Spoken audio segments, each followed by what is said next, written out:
What was the incident at your high school? When I was a sophomore, it was known around campus that a specific set of lockers that was between the campus and football field was off limits, because over summer break some kids blew the door off a locker with a dry ice gum in a Propel bottle, shrapnel dart. 2 years into my relationship with my, now, husband, he starts telling a very familiar story and I realized he was the fabled dry ice bomber my school had been talking about for the past 7 years. I was at my grad ceremony and this one guy, while walking the stage, pulled his pants down and mooned everyone. Not exactly sure what happened to him, but I heard he got suspended and got his diploma taken away from him. Someone did this a year before me. He had cut out holes in each bit cheek and mooned when his name was called. He had painted the year on his butt. Suffice to say, my school was really strict when my class graduated. We had a strict dress code and the sheriff's department patted us all down and checked all of our clothes. Teacher, female, got fired and went to court for sending a nude to a student, male. The thing was though, it was the student who took her phone, found the nude in her gallery, and then sent it to himself. His mom found out about it somehow. In freshman year, 2 female teachers were caught half naked and making out in an upstairs classroom by a janitor while a school play was happening downstairs in the auditorium. Both who are married with kids were fired. They then sued and got their jobs back 4 years later. Perfectly timed their return as they waited for all the kids who were at the school at that time to graduate so no one would remember or talk about it. And within the next handful of years a few more teachers in the same school were caught having inappropriate relationships with some of the students. The school has been nicknamed Horn Dog High by the media for obvious reasons. This school is also known for its famous alumni, Chris Rock, Judge Judy, Bernie Sanders, Chuck Schumer, Ruth Bader Ginsburg, and Drew Dice Clay, among others. When I was a freshman in high school, we went into lockdown for an active shooter. There were cop cars swarming the building and helicopters flying above the school. It was a whole ordeal, and every student and teacher were obviously scared. There was a rumor floating around that the shooter was in the science hallway, which was the hallway I was in at the time. Due to all the rumors circulating, one science teacher decided to make a Molotov cocktail to throw at the potential shooter, and another science teacher broke one of his golf clubs he had stashed away in half for self-defense. It turned out the shooters were people with paintball guns, and both of these science teachers were fired the next day. It was always talked about the remaining years I spent at the high school about how terribly unfair it was for firing teachers that were in theory trying to defend their students from a potential shooter. In an effort to crack down on grinding at mixers and dances, the principal did a school-wide SAR about it. Apparently a common excuse students gave to avoid getting in trouble for it was that, while they may have heard that grinding was against the rules, they didn't know what grinding meant. So he described it, in detail. Then at the end of the SAR, he said that any student who still did not understand could come down to his office where he would use dolls. He held them up so we could see, to demonstrate the prohibited behavior. Hundreds of students lined up outside his office. The hallway was utterly impassable for the rest of the day, and students refused to be shepherded to class by staff because the principal said he would show us how to grind. Teachers joined the line.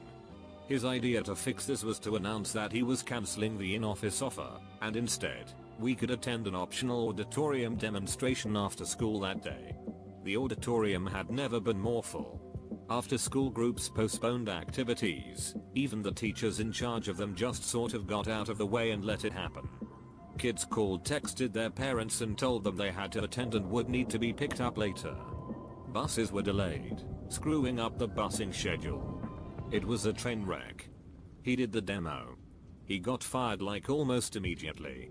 We later found out that he was very unpopular among the staff at that school, and a lot of teachers sort of went out of their way to help the train wreck pile up as badly as possible. He really has no one to blame but himself though. Someone did a sheet on the seat of a toilet and few guys got a brush and brushed it out into corridor. Headmaster came along and thought it was a fake joke turd and picked it up. Every boy aged 16 and up was called to an assembly where the headmaster said, "Today I picked up human excrement with my bare hand." A few boys couldn't handle it and burst out laughing. They never found the phantom shitter. This was one light of the incidents at my school. Inspired by the movie The Basketball Diaries, the center of our basketball team made it a habit to masturbate on the roof of the gym. Unfortunately for him, he got caught in a big way by some other students and a coach. Long story short, he was given the nickname Stroke, and the cheerleaders even made a special cheer just for him that they'd break out when he got the ball. How did they take it? 'Cause that's hilarious.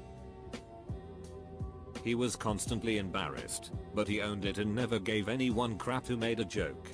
By the end of the season it ran its course and we all moved on to other people's humiliations. But the name Stroke never went away. We just stopped thinking about the origin.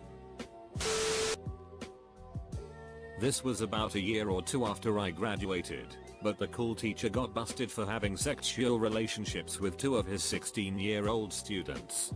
At least one of the girls was a player on the school softball team, which he coached. He was married with 2 small children at home, and his wife gave him the boot after that, as did the State Board of Education. I don't remember if he served any time in jail, but he did have to register as a sex offender and will never be allowed to teach again. I think he's a real estate agent now. At least he had to register. This was well after I graduated, but I knew a middle school teacher that was accused by 3 different students of sexual harassment. One stated he inappropriately touched her. He did get fired after parents got involved, but in order to sweep everything under the rug, a deal was made and no charges were pressed. I'm not sure how the parents of the girls didn't throw a fit, or how they were ultimately silenced. Maybe they got a settlement from the state or something. It never even made local news. Either way, he stopped teaching, went on to open up a private tutoring business for children, and now gets to be unsupervised with children of all ages all day. It makes me sick. We had several, but my favorite is when a theater kid named Roger started selling homemade sandwiches at school. They were delicious and cheap and put the cafeteria food to absolute shame. His business was booming and it made the cafeteria ladies super angry. They took the issue to administration and Roger was banned from selling his sandwiches. Roger was determined to right this wrong and did it in the only way a theater kid knows how, by writing a one-act play with the cafeteria ladies as the antagonists and an underdog hero battling against them. The play was even better than his sandwiches and was a smash hit at school. He ended up taking it to area, and I believe he even made it to the state one-act play contest with it. He also continued to sell his sandwiches, but simply changed to an ordering system. You ordered a sandwich the day before and picked it up just off campus boundaries in the morning. Technically not a school issue anymore that way. Nowadays he lives in LA and works as a production assistant. I like to think that the lunch ladies fueled his career by giving him the ammo for his early success. Varsity football team. The coaching staff and principal were all arrested during the middle of school. Cops went room to room getting these guys. At least one linebacker tried to bum rush a cop and failed. Turns out the team was raping freshmen and the adults covered it up. Apparently there was some gang beef between my high school and another high school. Someone from our high school slept with someone's girlfriend from the opposing gang. When the opposing gang heard about this, they threatened to do a drive-by shooting on our school. Our administration heard about this quick, so all the classes that were held in temporary buildings outside had to be held inside the school. No one was allowed to leave the building. Nothing ever happened though. The biggest incident that I was aware of at my school was when some guy was caught jerking off in the bathroom and someone filmed it. It's been a while, but I think the guy filming got either suspended or expelled. I didn't really ask around, but I would be shocked if they didn't get in trouble. As for the guy who was caught jerking it, he still stuck around even though the whole school knew about what he did. My friend had a class with him and from what he said the guy seemed nice. Still got to wonder why he felt the urge to do that in the school bathroom and why the other guy filmed it. Edit. Thanks for the upvotes. I went to a small, public school in rural Australia. Obviously, there was your standard pregnancies, deaths and mayhem, but this one is always my favorite. There was a teacher in my high school who we all really disliked and we called Voldemort, due to the both physical and personality similarities. Dude wasn't a mass murderer or racist, but he was still a total ducking asshole. I honestly can't even remember his real name. To everyone he was just Voldemort. He also really hated being called this, and gave anyone who called him this to his face automatic detention, including myself. In the class below me, I was in year 8 at the time, so year 7s, had PE with Voldemort. This girl Chloe had just been diagnosed with type 1 diabetes, and was low, so she had a can of Coke with her. She was quiet, and pretty well behaved. She started dating the class bad boy, so to speak, called Otis, who is still a friend to this day. Anyways, Voldemort came up to her and demanded why she was drinking something sugary during class and in the gym. She explained to him her condition and why she needed it, and was confused because every single teacher had been informed. Voldemort said he heard, but he didn't believe it, and took away her Coke. Well, her boyfriend didn't like that, and asked him what the duck he was doing. It then devolved into a shouting match between the two of them in front of the entire class, whilst she's starting to get pretty unwell. There's multiple accounts of what Voldemort's breaking point was. According to Otis himself, it was when he told him to get ducked and also get a nose job. They were in the gym doing hockey that day, and Voldemort ended up chasing Otis, a 13-year-old, around the gym with a ducking hockey stick, trying to hit him. This is again, in front of the entire class. And phones have just become a thing, so of course, every single student filmed it on their sheet flip phones. Of course, during this, Collie faints. All the screaming attracts the principal, who walks in on a teacher literally chasing around and trying to heal a student, whilst another is unconscious. Suffice to say, he was fired that very same day. All the phones were confiscated so the teachers could delete the footage. Chloe was fine, and Otis became an outright legend for finally getting Voldemort to expose himself as the utter asshole that he truly was. Edit. Spelling edit too. Thanks for the gold, stranger.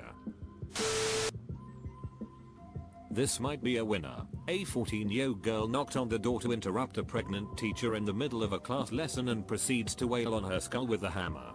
After a few hits, one of my friends, 16-year-old male, grabbed the 14-year-old girl by the back of the shirt and swung her full force into a cinder block wall, and she just crumbled. I mean, he just destroyed her.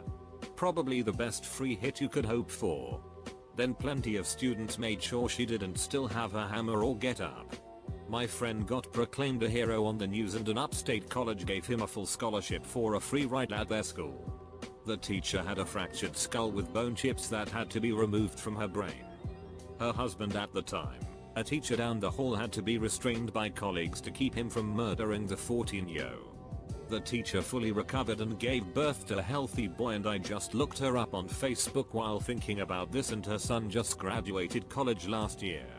The motive for the attack: the teacher was calling the girl's parents for academic performance and truancy. The parents said if she kept getting in trouble she wouldn't be able to go to the prom. She was asked by a senior. The teacher called and she got in trouble. She came into school the next day with a hammer and sock full of batteries and told her friends she was going to heal that teacher.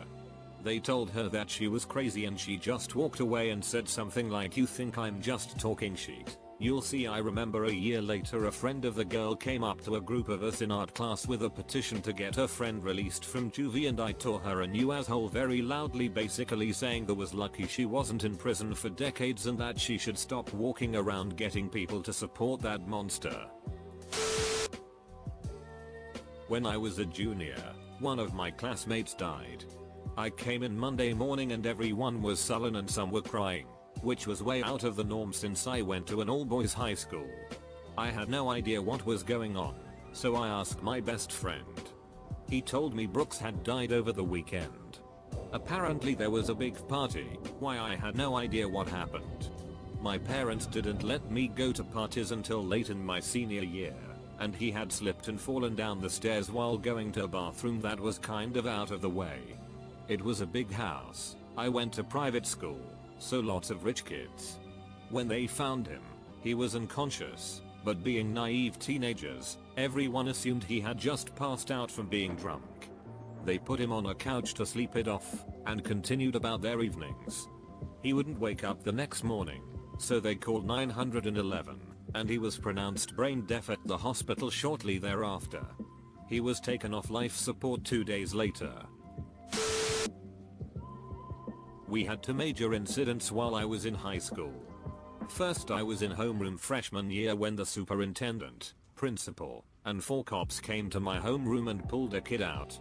Turns out he had made a threat to shoot up the school, and they ended up finding guns and ammo in his house under his bed. Crazy to think he could have come in that day shooting.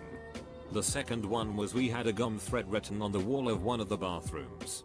We evacuated and they did not find anything. It was right at the start of the week of the state exams. Well, the administration decided to close all of the bathrooms except for one, and it was one student at a time. The school had 2,000 students. This went on for a week until several kids just peed on the wall in the hallway right in front of the principal, and they tried to suspend him, but his parents threatened to call the news and file a lawsuit, and suddenly all bathrooms were open again. The third was 4 kids tried to beat up another kid. The kid they tried to beat up did MMA. The 4 kids did not realize it. One ended up with a broken arm and another was knocked out cold. The other 2 then ran. The 4 kids got a 10-day suspension and the kid they attacked got a 1-day suspension. Stupid zero tolerance rules. A guy our freshman year went off the deep end over a girl and ruined his life. I'd known him from middle school and his parents were super well off and he had a stable home life growing up in the country club. He was a decent looking dude and decently funny, but not some athlete. He was a really thin kid and average height, maybe 125 pounds. Him and the girl dated most of the school year, but sometime in the spring she broke up with him and started seeing one of the football players. This new dude was a 6 feet 4 inches 280 pound beast. They argued a few times about it in the main school courtyard, but the smaller dude knew he'd be killed if he ever tried to seriously fight the new guy. Things seemed calm for like a week until the skinny kid stole his dad's gum and brought it to school. By some random chance, the school RSO police officer happened to have been walking by and saw the kid draw the weapon out of his backpack. The RSO sprinted across the courtyard and tackled the kid before he could get a shot off. Obviously the kid was expelled. I don't know if he ever finished high school or was just a complete dropout after that. I ended up seeing him just before the pandemic in really sad shape. At this point our class had graduated over a decade earlier. He'd gotten hooked on either opiates or benzos and was ducked up out of his mind on them in a bar. All his words were slurred. He could stand up but had a certain sway that most opiate users have. Dude didn't look like he'd really been taking care of himself either. It was sad to see someone who was probably going to have the world handed to him throw all of it away like that over a freshman year relationship. Some upstanding football players stole our rival's mascot, a living bulldog, and staked it to the ground on our school's field. They forced it to defend itself from another dog, and it barely survived. One of the coaches helped. Nothing happened to them, and later, they graduated to beating a homeless man to death. Good dudes. This happened after I graduated. A bunch of students were selling tissues as part of a fundraiser. They were told that all proceeds would go to the burns unit at the children's hospital. One of the students found out that as part of the fundraising agreement, the school was allowed to keep part of the funds. The student didn't think this was right and wrote to the principal asking that the school's share be donated as well. She also had a meeting with the principal, and when this was unsuccessful, she posted a picture of her original, handwritten, letter to her cohort's Facebook group. As can be expected in Facebook conversations among that age demographic, there were a lot of shitposts in the replies, including one meme that vaguely compared the principal to Hitler. Someone printed it out and stuck it on a tree. The admin staff saw and they brought the original student in for questioning. She had to open her Facebook profile in front of the principal and associate principal, and everyone who commented, no matter how mild, was brought in for a verbal smackdown. Then came the suspensions. The person who made the poster was suspended, as was another student who tried to cover for him. The original student also got suspended for inciting anarchy. I think a fourth student was suspended for running down the corridor saying that he was going to tear the principal a new one. The students went to the media about the suspensions, but of course the media interviewed the school and wrote articles that sided with the school. It wasn't until years later that the truth came out. The principal and associate principal were suspended for creating a toxic workplace at the school. Apparently they were bullying staff, and then a bunch of other articles came out about the school, including one where the original student was interviewed. So yeah, that is the story of my school's tissue incident. 3 of my school got a nationwide math test with 0 errors. One was a math genius. The other was equally gifted, but on a broader perspective the third one was not so great in math, I guess C or D tier. Turns out both of them copied from the math kid. But it was so funny that there are these 2 plausible people, and then there is the sports kid just having 0 errors in this exam too, which only 18 people nationwide had 0 errors on. I had a buddy in high school who wouldn't do his math homework. He was always high too. He'd come in and I'd give him my homework to copy. Mine was gonna be 95% correct, as I was good enough at math to get through differential equations. But while he was high, he'd sniff out my 1 or 2 mistakes and correct them. So he'd get 100%. He never told me he was doing this until months had gone by. I believe it was my sophomore junior year. Came to school one day and found it been all tagged up. Taggers tagged up doors and benches all over the school. There was a wall on the roof of this one-story section of the school that faced our courtyard where students hang out in the mornings and lunches. Taggers painted a huge ugly looking pig, and in big letters next to it, "Duck da pigs," was the talk of the school for a while. Fast forward 15-16 years. The organization I work for now hired a new guy. After getting to know him, found out he also went to the same high school during the time I attended. Found out we knew a lot of the same people, and which led to a conversation where I found out he and his tagging group were the ones who hit the high school. He was a nice dude. He left shortly after his previous job rehired him after lockdowns were being lifted. It was the year after I graduated, but still juicy.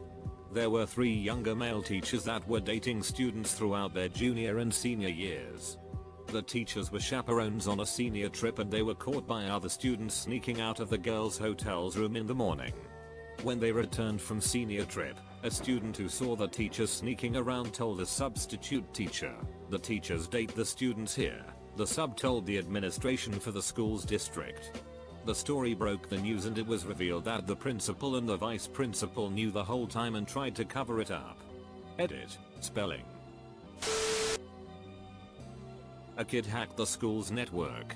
There were varying reports as to why, but he basically became a legend after that. People would go to him for all kinds of tech issues, and he ended up training as a cybersecurity engineer later on. Funny part is, he didn't actually hack the network. That was just a rumor.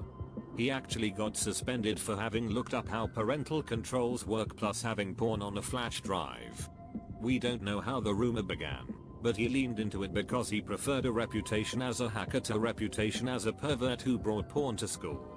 He still gets asked about it today, 14 years after high school, and he still doesn't admit the truth. I only know because I'm married to him. So this isn't my story, but my HS math teacher's. Some details missing since I'm remembering his story from like 8 years ago. Way back when he was in HS in Las Vegas, there were these 4 popular girls that had a fancy car, and would leave campus every day to do something, and would constantly speed to get back to class, taking a pretty sharp turn into the school parking lot. One day the ground was slick, rain or ice, and they slid in that turn and crashed into a light pole. What some of you may not know is light poles are designed to fall over when someone crashes into them, kinda like the crumpling mechanics of modern cars. These girls were going so fast that the car was cut in half by the light pole, and at least one died, and another's leg was amputated during the crash by either the pole or a piece of the car. The football team often had team meals before games and they were potluck. One kid made shepherd's pie. Not only did he not cook the meat all the way through, he left the dish in the locker room for the entire school day unrefrigerated. The entire team was sheeting and throwing up the next day, but all came to school because they had a game. The game got cancelled anyway. The infamous mud trail incident lol.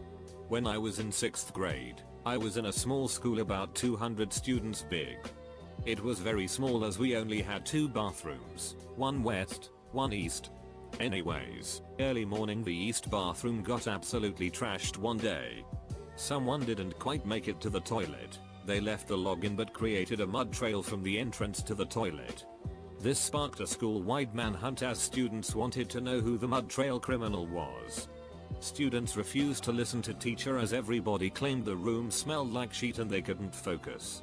Employees had their own bathroom inside the teacher's lounge, so it was only students that could have been the culprit. The teachers were forced to pair up students to go inside the bathroom and check each other's as to see if they were the mud trail criminal. Every class was ushered out of their room and pairs, male equals female would enter the bathroom, check if the undies are clean and report back to the teacher. It was going effectively as every student wanted to clear their name, but before lunch came, the principal stopped the investigation and called a school-wide meeting. The principal told us the student has come forward secretly and admitted to the incident. Everybody would be going home for the day to keep the student anonymous as they needed to change their underwear, and if only they went home it would raise suspicion. No one ever really discovered who the mud trail criminal was, but I was pretty sure it was one of my friends as they were just sweating throughout the whole day. Either he was the criminal or there was something in his as he didn't want us to know. Edit. So people are calling this illegal abuse wrong. Yep, I agree. I live in Southeast Asia where discipline through any means was considered acceptable. My teachers were allowed to hit us when we misbehaved, so checking each other's undies wasn't even a big deal for us. I'm not saying all Asian schools were like this back then, but I guarantee that a lot of Asian people grew up with stories that could be considered child abuse. My junior year, we had freezing rain overnight, but the school district didn't close. We're in a semi-rural area. One of my closest friends was driving himself and his sister, who was in 7th grade, to school that morning when he hit an icy patch on the road, lost control, and ran off the road into a tree. His sister died at the scene and he was in a coma for a few weeks. The saddest part is that once he woke up and was told about his sister, he was extremely upset but then would forget she died. So every few hours or so, he'd ask for her. It was awful. The school district and superintendent got into a bit of hot water over it. Now, school is closed even if the snow doesn't stick. I'm an NC, so we pretty much shut down anyway, but it's even more so now in this particular district. My senior year, on the first decently warm spring day in Western Washington, the vice principal went around to random classrooms and pulled pretty much every girl she could find out of class to measure the straps of their shirts and dresses. Any girl with straps less than the width of a standard ruler was cited for a dress code violation. My first period Spanish class had around 25 students, and at least 10 girls got pulled out to be subjected to that. The entire student population was extremely pissed off. The sexism of the dress code and the absurdity of interrupting class time to enforce it was immediately evident. Some male students started intentionally violating the dress code and were told to change because it would make the girls jealous. By noon that day, parents started complaining to the school district, and teachers complained to the principal. The vice principal was adamant she did nothing wrong but resigned the next day. We all felt pretty good after that. TL. Dr. A ballistic missile was intercepted just above my school. Long story, it was 2018. My maths final exam for grade 9th loomed over. Everyone was tensed, sweating, praying to whatever god they believed in that somehow something will avert the disaster that was set to fall upon them in mere moments, and then it did happen. A ballistic missile was intercepted exactly over my school in the middle of the sky, a mile or so away. Smoke blew for miles into the desert and the students were visibly happy that their exams would be cancelled. Thing is, I lived in the southwest of Saudi Arabia at the time, mere 100 kilometers from the border of Yemen, where the Houthi militants donned in traditional clothes and sandals kick the collective asses of a professional Saudi army and billions of dollars of Primus hardware including Abrams tanks. As such, the militants frequently lobbed ballistic missiles from Iran into Saudi Arabia, but on this rare occasion they tried to target a school and a hospital. Anyways, the exam still happened. My school got a new VP, my senior, who was a condescending brick who liked to sit outside of the girls' bathroom and interrogate us about why we needed to use the bathroom. The week before the winter holiday he hijacked the morning announcements and started saying, "Students, I have a very important message to give you that has unfortunately become necessary and I require your full and undivided attention." We all thought something bad had happened, that he was going to talk about something serious. You know what he actually talked about? Gift wrap. That's right. He called us all lazy and entitled and informed us that gift cards were unacceptable gifts to be given. Bags and tissue paper were lazy and insulting, and that any respectable person must wrap their gifts in paper with a hand-tied bow. The next day he got gifts wrapped in paper with hand-tied bows. The first contained live crickets, the second was a glitter gum, the third was laxative chocolates, and the fourth was a bunch of photos of people giving him the middle finger. There were more, but he didn't open them. He just hijacked the morning announcements and ranted about how we were all garbage people from a garbage generation. He was investigated for harassing female students outside of the bathrooms, including myself, and he was fired. He was the worst VP ever, and I had one in elementary school who told me he thought I was overreacting when some of my bullies poisoned my food with stuff I'm intolerant to. At my school, we had a big assembly the day before graduation, but about 2 weeks before the end of the year for the other grades, where the seniors would leave the school for the last time and all the teachers would be lined up on the way out for them to say goodbye. Then the juniors would move to the seniors section of the bleachers, the sophomores to the junior section, etc.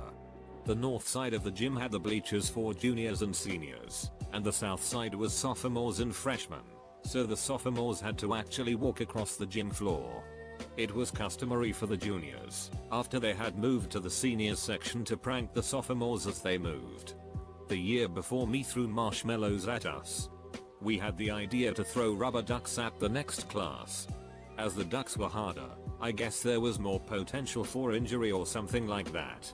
After the ceremony was over, the principal dismissed the sophomores and freshmen, but had us stay after so he could yell at us and threaten to take away our senior prom and graduation if we didn't shape up our senior year. Bear in mind it was my entire class, not just a small number of us. So what did I do? I made shirts with a rubber duck and class of 2015 on them. I sold at least a dozen of them, including to a handful of teachers and school staff. I made $80 and personally presented one to the principal himself as a gift. He took it better than I was expecting. This one is more sad. March 2020, before COVID hit and reports of the virus were just coming in. Many schools in the surrounding districts started closing down and it was just bound to happen to us at some point. Friday, the 13th of March, around halfway through the day, the school speakers turn on with the principal telling all students to go to the auditorium. Of course, we all were cheering about no school and acting like one of those cheesy movies where it's the last day before summer. We all were cheering as the principal got up to the stage and we're waiting for the announcement. Turns out, a teacher died. It was one of the school's favorite teachers. He was truly one of the best. He had been dealing with cancer for a while and was just starting to get better.